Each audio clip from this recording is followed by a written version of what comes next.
and welcome to Knit Grit. My name is Cody Lee, and in today's video, we are going to be working on our Amigurumi 101 playlist, and I'm going to be showing you how to do an invisible decrease. So I've already shown you how I do my invisible increases, but I figured it would be about time for me to show you how I do an invisible decrease as well. I also have a video on how I close my amigurumi, but all of that will be listed down below in my Amigurumi 101 playlist.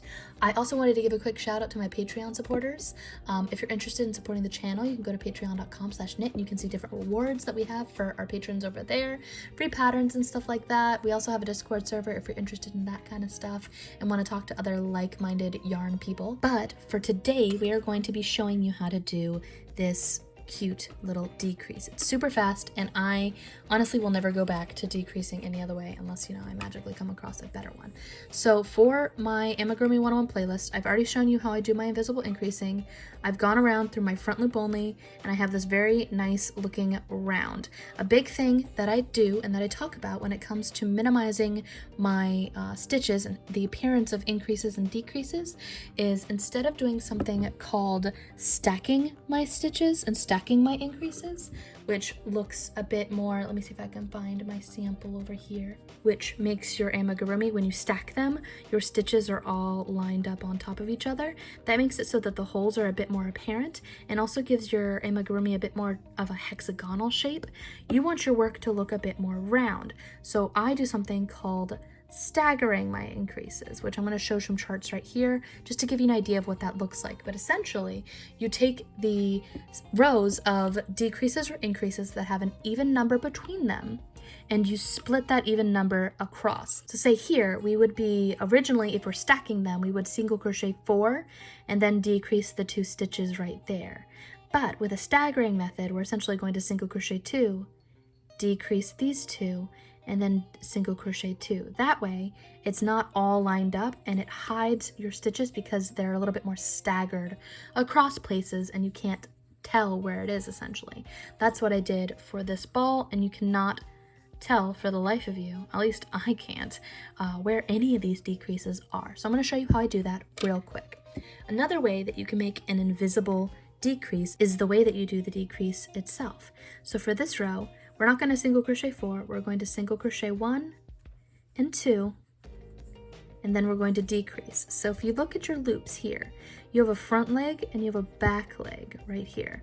So the front leg is right there. If you go through the center, we're going to go through that front leg. But in order to do a decrease, you want to take these 2 stitches and you essentially want to single crochet them together. A lot of decreases just have you skip, but then you wind up with a hole over where it was.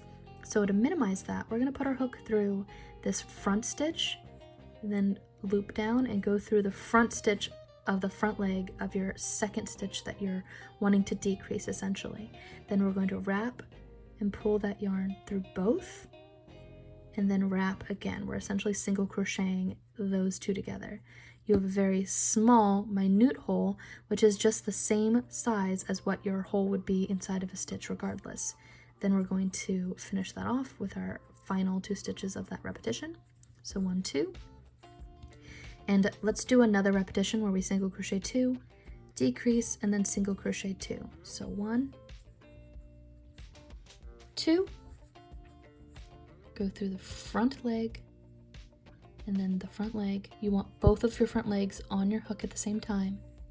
Wrap, pull through, wrap, pull through, and then single crochet 1, 2.